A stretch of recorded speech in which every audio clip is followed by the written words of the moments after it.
Tony, Dean, ipagpatuloy na natin ang ating pag-uusap. Overview of EDSA 1 and EDSA 2. Napaka-importanting karanasan ng Pilipino.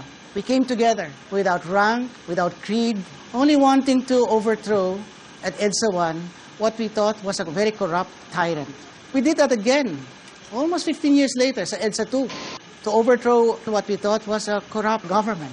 And yet in between, people have asked us, ba't ganon? Revolusyon, EDSA 1, revolusyon, EDSA 2, ba't parati na lang revolusyon? Sa history natin, magkakaisa tayo. We will be guided by a noble passion. We come together and do almost the impossible.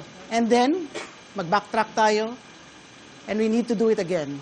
Napakalinaw nun, Dean, yan ang ating tatalakayin, lalo na dito sa ating unang bahagi ng ating pag-uusap. Tony? Yes, Tito Boy, excited na ako dahil makakasama natin ngayong gabi ang isa sa may tuturing na key players ng EDSA 1, si General Red Kapunan of former Reform and Armed Forces Movement o RAM, at makakasama rin natin ang isang civil society leader for the Urban Poor Movement for more than 15 years. At siya rin po ang tinagurian na boses ng masa. Makakasama naman natin si Kapone.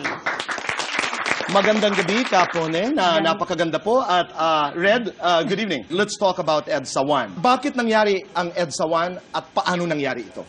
It was actually a confluence of so many events.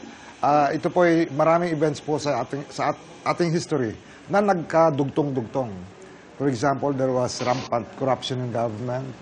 There was a lot of abuses by both military and civilian authorities. At ang ekonomiya natin at the time was so bad. We are referring to the 20-year rule. Yes. Tama ba ako? Of the late President Marcos. Yes. So, nagkaipon-ipon yan. At saka maraming, yung sabi mo, confluence of events. Yeah. EDSA 1 from our perspective at the time was pure and simple tactical.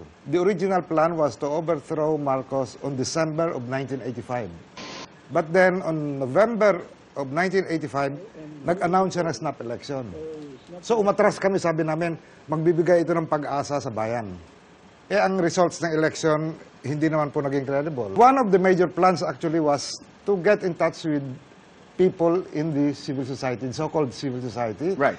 People from the group of teachers, primarily not because we wanted to put them in the front line, but because they could provide political support, no, para sa efforts ng pag-overthrow. And then, of course, one of the things that we wanted to do was because we were moving troops from Mindanao to Manila, it will give us a good breathing time para kung may rally sa kalsada, it will have the government will have reasons to move troops to Metro Manila and disguise our movement. Nang mabisa yung plano namin, we went to another plan, which was actually to make a stand in Camp Aguinaldo.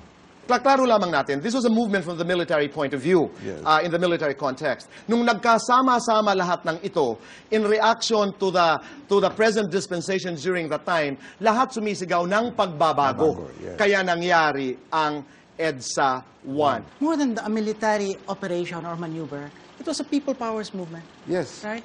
And it would not have succeeded. It was easy then for Marcos, using his superior forces, to have quelched that small band of military who were in Camp Aguinaldo. Kung hindi lang sa movement ng mga tao. Pero ang aalala ko, nangyari lang ang movement na yon because there was something that happened before that. That was the tragic assassination, ang magiging bayani ng ating bayan, si Ninoy Aquino. Palagay mo ba, kung hindi in-assassinate si Ninoy Aquino bago noon, and that happened, would EDSA 1 have been successful?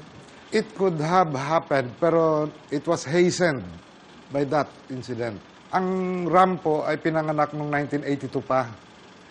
This was alright. So it was born not out of that incident, pero pinanganak po siya dahil nasa sinabi ko kanina earlier, confluence of events. When I say confluence of events, that is part of it. Tama rin si Dean, ang sinasabi rin niya ay kung hindi rin dahil sa mamamayan na nandoon sa harapan ng laban na yun, ay wala ring magaganap na people power revolution. So I think it is safe to conclude na it was the combination of the forces of everyone, from the military, civil society, taong bayan, na nagbigay ng tagumpay dito sa people power revolution. Kaponeng, unang tanong, bakit po napakaganda ninyo kahit araw-araw kayo nakikipaglaban?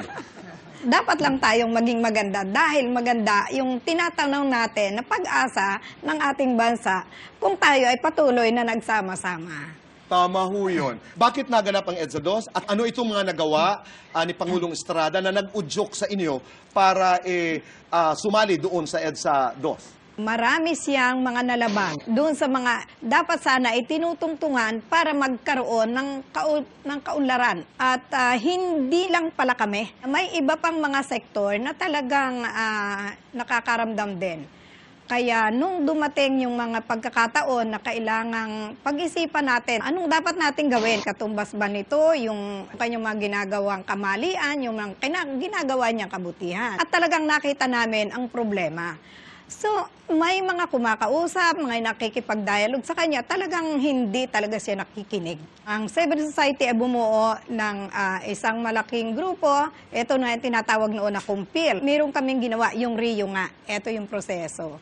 Resign, impeach, o oust. Ang pakiusap, mag-resign siya. Okay.